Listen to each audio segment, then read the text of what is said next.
Everybody, Aaron J. Anderson here. I have a new camera. It is just amazing. It's the Panasonic G7. I'm so happy to have a Panasonic camera back. I'm going to tell you why Panasonic cameras are absolutely amazing. I actually took some notes here, so if I look down, because some people say I ramble too much, and I'm rambling right now. It's something I quite often do. But I'm going to tell you a little things about the comparisons of the G7. I'm going to have a couple of different videos on this, I'm sure, because I'm just so excited about it. And the Sony a6000. Why am I switching to the Panasonic G7 opposed to the Sony a6000? For video, it's a no-brainer. This is 4K video. You film in 4K video. You down-res it in 1080, and there's just no comparison. So I'm not even going to talk about video. I'm talking about photography because the video is just crazy better than this. As far as photography is concerned, now I already did some tests before I'm filming this, and on the speed of these two cameras, I don't know when I'm going to cut this in, but briefly, the power on these two cameras, this is far faster on. You'll see the video when there's batteries in both, and you've been using it for a while, and you shut them off, whatever, and you turn them back on. This turns on quicker. It takes a photo from power off to power on quicker than this. If you're low on batteries and you put new batteries in these, this takes a whole bunch of time to turn back on. When you take it out, you'll see the video, put it in, you turn on, and the icons have to load, and then finally when that battery logo icon loads, you're ready to take a fire, and this is almost instantaneous. 1, 2, 3. G7 wins.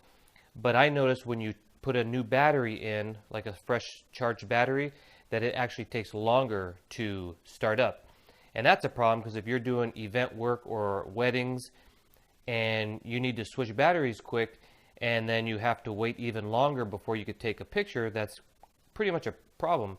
This one here, I already took the battery out and put it in, but for sake of this one, we will put that one in. So now we put two freshly charged batteries in here.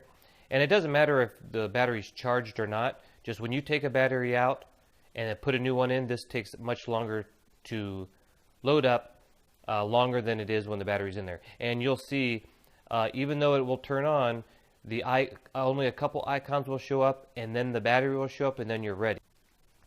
Let's see which way these go. That one goes that way, that one that way. Okay, here we go. 1, 2, 3. So it turned on, but the icons aren't on. This one's already on. The M showed up, those showed up, the battery. So you can see how long that takes. Battery is out. Put the battery back in. Put it back on. Let's put this one back in. Okay. So even though we get a screen here, the icons take a while to get on before you can take the first picture. So here we go. And 3, 2, 1. This one's ready to go. That one's not ready yet. The icons just showed up. The battery just showed up. We're ready. So quite a long time. Everything's ready to go. Now we're going to see how long it takes for me to turn each camera on and take a picture. So let's try that. It's going to be kind of hard, but we're going to try it. You see how long that took? That was like almost instantaneously. That was not.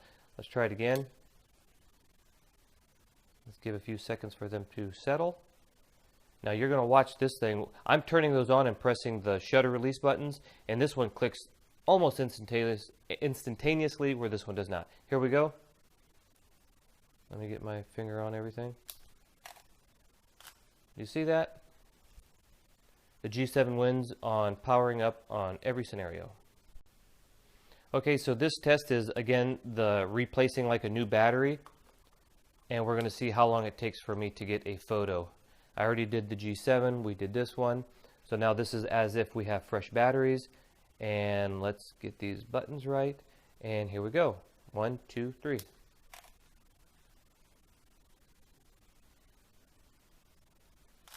I didn't have this open, but it was quite a bit of time. We'll try it again. Okay, so here's the test again because I didn't have the screen open. And I don't know if you guys can hear it. So fresh batteries. Now watch how long the Sony takes for me to take a picture. So picture you at a wedding or an event. You're getting low on batteries and there's something really cool about to happen. And you need to change these batteries. This is the speed you're going to get. Here we go. 3, 2, 1. G7's done. See that? So much longer for the A7, the A6000 to power on from fresh batteries and take a photo. Actually, it's just slower on any way you want to power these up. Okay, so now this test is a focus test. I put them in manual focus and made them blurry. Then I put them in autofocus single. And just to let everybody know, I am shooting on both cameras RAW plus JPEG. So let's see which one focuses and takes a photo quicker. Here we go. 1, 2, 3. G7 again wins. Let's try it again. 1, 2, 3. Look at that. 1, 2, 3. And I've done several weddings with this. I've done runway photography of models on a runway and all that stuff. And that is a kind of a concern when you want to switch batteries or just turn it on. Now, the battery on here you've probably heard isn't that great. And it's not that bad, but every time I use this camera, always in the back of my mind is the battery. And I don't want to go to a place or an event or a gig and always be worried about the battery. In this camera, I'm always conscious, like, is the battery going to die? And so what I would end up doing is shutting it off to save battery, but then when you turn it back on, it takes a while to load to take a shot. But this one here is just like instant on. The battery lasts longer from what I've seen and from what I've just played with around the house here. This one here, you put a new battery in there, and even if it's off and you turn it on after a while or just use it for a few minutes, it already shows one battery bar missing, where this one, I've been messing around with it for a while and it takes a long time for the battery to go away. So time lapse is really a joke on the Sony cameras. Now this isn't necessarily a Sony bashing video because I actually liked Sony, but in order to get time lapse features on here, you have to download the app and then you have to go in. It's a really weird, I don't even want to show it, but you have to go in there to the application menu. Then you have to pick the time lapse app. And then you're working inside the app and not in the camera. So if your camera settings are one thing and you go into the app, they can be completely different. So that's just ridiculous. This one has awesome time lapse. If you've never followed my work before, I did an extensive series on the GH4, Panasonic GH4, and a lot of the things are similar to this. So you check that out if you want to know more about the Panasonic G7. The time lapse on here is amazing. It's built into the camera, and it's such an easy time-lapse settings. I mean, it does the math for you, and maybe I'll do a tutorial. I was supposed to do one on the GH4 after I did my video, what was that one? Maybe I'll post somewhere in the corner here a little video about the time-lapse. Very, very nice. Now the Sony, even when I was talking to you, it actually happened here, and you probably didn't realize, but this on and off button is really easy to switch. So many times I would get it out of my bag and notice that it was on. And I know I always turn my cameras off. And just putting it in the bag, I would feel it click on because it's right on the edge here. And it just turns on really easy. And again, this camera doesn't have great batteries, so more drain on the battery. The Panasonic G7, it's a very nice button. It's not on the edge. You actually, like on the Nikon and Canon, it is nice to have a switch here like this one because it's just quick in your fingers there to press the button. This is a little out of the way, but not much, but it's a plus because it just doesn't get accidentally hit, and it's a hard button. It's a very hard clicky button, which is very nice. Never powers on by itself. The Sony does, so that's another plus for the G7. Turning on Wi-Fi on here is so easy. You can literally, if you want to turn on Wi-Fi to send a picture to your iPad, you just click down this one function 3 button. It says, do you want to send pictures to Wi-Fi? And you click yes. It's so easy. Or on the screen in here, there's this other little, you guys probably can't see this, but you click on the screen here, whoops, wrong one, the function screen, and there's a Wi-Fi button there. Click on Wi-Fi, and Wi-Fi is connected. On this one, you don't want Wi-Fi on all the time because it will really drain the battery, but on this one, you have to turn the camera on, wait till it loads up, click on menu, and then you have to go to the Wi-Fi area, and you got to turn airplane mode off. Now the Wi-Fi is actually on, and then you got to go up here to send to smartphone and do it from there, which is just not that good. Let me see. Now being that I hate the battery on here, I have to go back into airplane mode and turn it on so the Wi-Fi is not on draining my battery. So Wi-Fi is easier.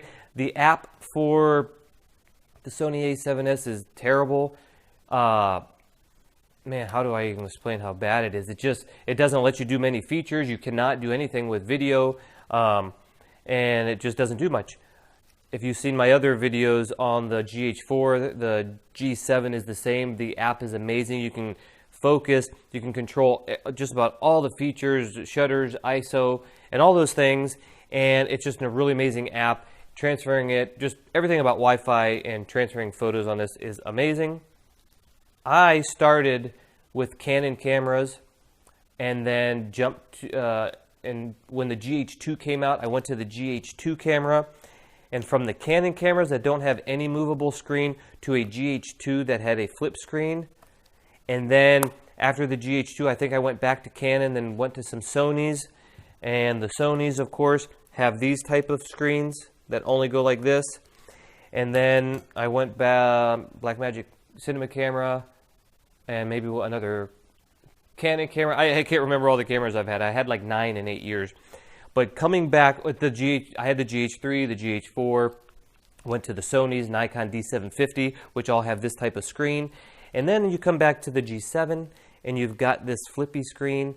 I can't tell you how amazing these screens are. If you're a professional and you don't think these are good, I mean, try it. And if you don't like it, then just flip this thing around and don't use it and struggle for your shot, which would be ridiculous. But when I was doing the runway shoot last month, it was 2 days. There was the runway, the models coming out, taking photos. Since I knew it was going to be the exact same thing 2 days in a row, the first day I was up on a ladder getting straight, shots like this, which was okay. I did some shots like this, some shots like that, no problem. On the second day, my idea was to get down right up to the runway, which is, pretty low, and shoot vertically like this. And if you shoot vertically like this, the screen doesn't tilt in your favor. So I was my back was hurting, and I looking through here, and I was using a wide lens, so when they got close, I got these really cool wide shots. It was really hard to use. Had I had the G7, you flip this out like this, and you flip the screen up like this. Now look at this. I could literally sit here like this. I don't know if you could see that. I could sit here like this at waist level and touch focus, because it's a touch screen, which I didn't talk about yet, and just touch on their face. Okay, there she is coming. Touch on her face. Click, photo, photo. Or you can use tracking and all those things, but I like to just touch focus. And when they got really close and I was low, touch on the face, photo. I mean, hello, doing this was just really hard on my back. And that brings me to touchscreen. Leaving touchscreens going with the Nikon D750 and then the Sony A6000, and then coming back to touchscreen. It's amazing, guys. I like to use a lot of the tactical buttons when I'm going through menus. I'm not too much of a touchy on that. But when you have the camera like this, I mean, when you're doing video or anything, you just touch wherever you want. If it's on a tripod, touch. It's amazing. Like I just told you on the runway, touch is amazing. When you take a photo, if you just double tap, let's say you take a group photo, boom, you want to say, check the eyes, see if everybody's eyes are in focus, and if they're open, you just double tap on, actually when you play back the photo, just double tap on that face and boop, there it is. You can just scroll over to the other face. It's just amazing. Scrolling around on that's terrible. Trying to change your, when I was doing the runway runway shoot, when they were down there, how most, see, I turned it on by accident again. when you focus, you know how you focus and then recompose, focus, recompose. With this camera, sometimes I said, oh man, if I could just have the focus point up here, because when they got close, but to go in the menus, you have to go into the function, click on whatever the thing is, and click. It's just ridiculous. Again, on here, touchscreen, you don't have to do anything. You're just click on the thing and your focus point moved. It's just amazing. This has a level on it. Levels, I had other cameras with levels, and they really come in handy for, again, I keep saying the runway shoot because it was the last one. With this, trying to get level shots when you're, I can't do it here because you won't see me, but when I was bent all over like this and trying to get level shots, it was really difficult. I just couldn't tell if I was level. It was just really hard to use. I used the grid lines and I went in the background off of a beam in the back, whatever. With this one, the levels, you could, again, be just like this at your waist, level it up, touch focus, all on the fly. It's just amazing. The grip, I didn't have too much issues actually with the handling the A6000. It feels really comfortable to me. No issue with it. However, this one has a bigger grip and it just is more comfortable to hold. I don't feel, I can actually kind of hang it on my fingers more when you're not shooting and it doesn't get in the way. Sorry for the dogs, but I'm going to keep going. But I'm not a negative on this. This is just more comfortable. It's a, well, they're about the same size without the lens. This lens is heavier, but when they're with no lens, they feel about the same. This might feel a little lighter. Oh yeah, dual dials. We have a dial in the back and a dial in the front.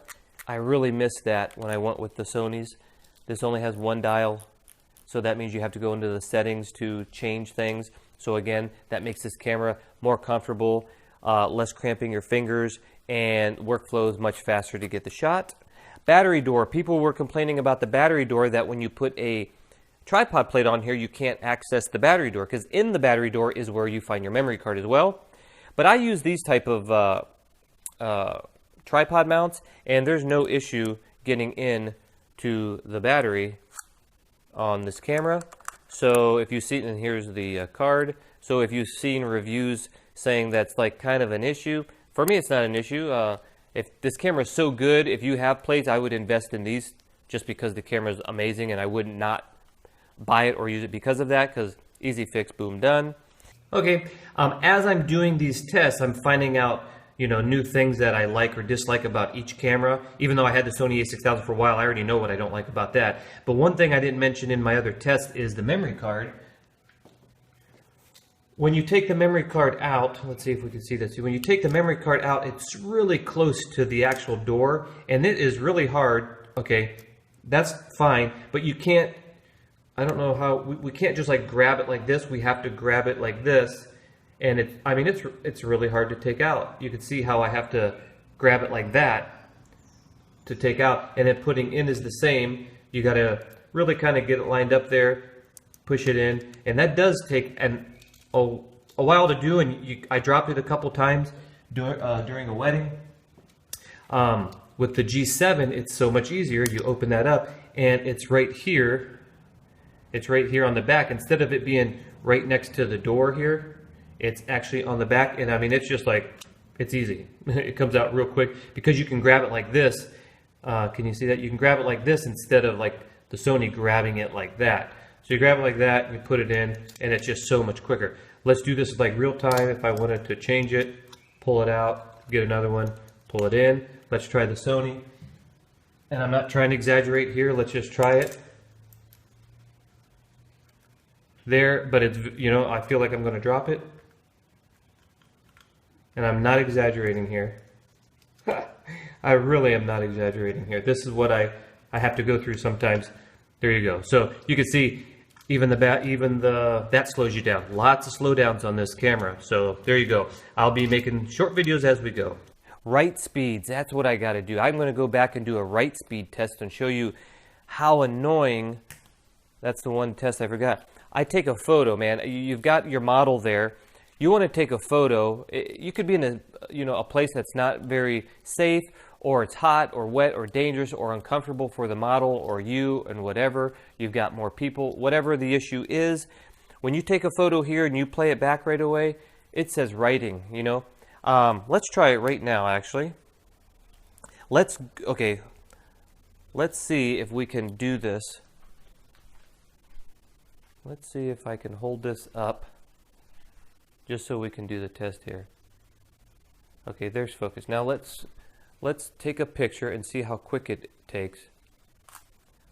See, writing, and now there it is. Well, there it is. Okay, so let's do it again. Let's take a picture up here so I can do it. Picture. Let's look at it. Oh, it's writing. Oh, okay, there it is. So take a picture, and it's right. See, it's always like that. And when I'm on the fly, I mean, I work pretty quick, and I want to see the picture right away. And on the, what do we call this one? The Panasonic. Let's see if we can show this one. We take a photo. Boom, there it is. It's there already. Just so we get a different view. There it is, it's there already. I mean, that's just amazing. Whoops, wrong button. I'm trying to do this while I'm looking. Look at that. I mean, there's no lag time, and that is both shooting JPEG plus RAW. So you're probably wondering, well, does it do it on JPEG because I don't shoot RAW? Well, let's find out. Let's change this to, because I'm not sure actually. Let's go find JPEG. Haha, same thing. Now we're on just find JPEG, and let's shoot up. Whoops. Let's get some contrast here. Look at that, JPEG, and you're still getting the slow write speeds, which was probably one of the battery and the you know, so many things about it. By the way, you know what? This is firmware 2.1 on the G7, so if you see things different or whatever, it's because of the firmware. You know what? When it comes down to it, this camera is just so comfortable to use. I just absolutely love it in every way. And when you really like to use a camera, this is one of those cameras that I just can't put it down. I want to grab it and I want to go out and take some photos. Where this camera, because of the downsides that I mentioned today, I'm like, you know, things. If you look at the size difference on these, I mean, it's not much bigger. It is a little fatter, but I mean, if you're thinking about, ooh, but the Sony a6000 is so small, this little bit of heftiness with all the other great features is just not going to stop me from using it. Oh, audio. I didn't even mention audio. No input jack on here. This one has a mic jack, but it doesn't have any headphone output to monitor that. But I'm going to do a video on how you can get around that. So stay tuned for that. I think whoever has this camera, or that's the one thing stopping you from getting it, you're going to love my video about how to get around that.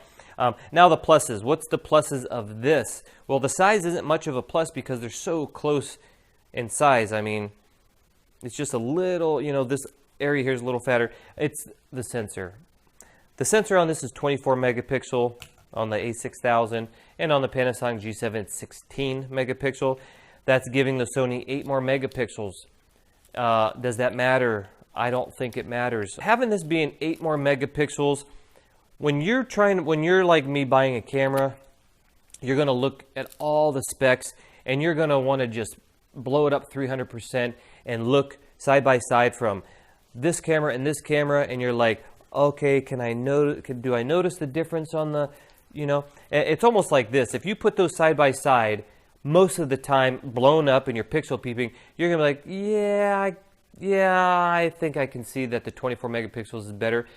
But if that's what you have to do by pixel peeping, blowing it up 300%, and it's kind of like, yeah, I can see it's a little better, your clients will never know. They don't care. I've learned that over the time where clients just don't know. Unless you have a high-end client that is used to working with other photographers and you've got product photography gigs and they know what a good picture looks like and all that, then maybe so. But for the majority of people that are watching this, I almost guarantee you your clients will never know the difference from 16 megapixels and 24, even if you blow it up 20 by 30. In fact, I'm going to go get a 20 by 30 photo that was 12 megapixels. Give me 1 second. Okay, so it's me again, and I wanted to get this photo.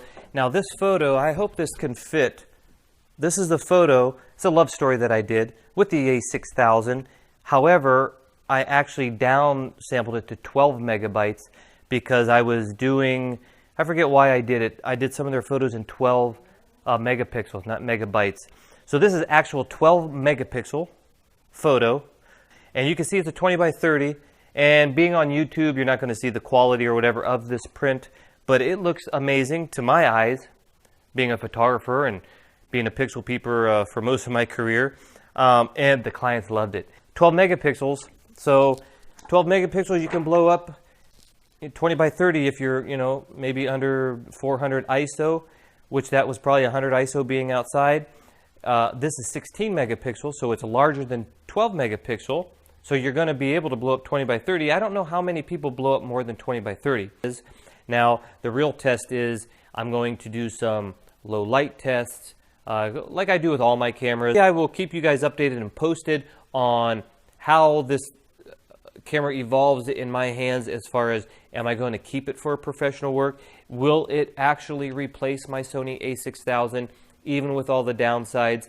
That's only going to happen if the quality is at least the same as the a6000, because I have no issues with the quality of a6000. So that's it, guys. You can go to my webpage at aaronjandersonphotography.com. That's usually just I post my work for my business cards and stuff like that. And I haven't updated it in a while. But if you really want to follow me, more up-to-date stuff, go to Facebook and look for Aaron J. Anderson, and ARON J. Anderson, and like me over there, and I'll accept a like, and you can see up-to-date stuff. And also, if you're watching this on Vimeo or YouTube, you can go over to the other Vimeo or YouTube, depending on where you see this. Check that out too. If you have any questions, please leave some comments, and I'll be back with some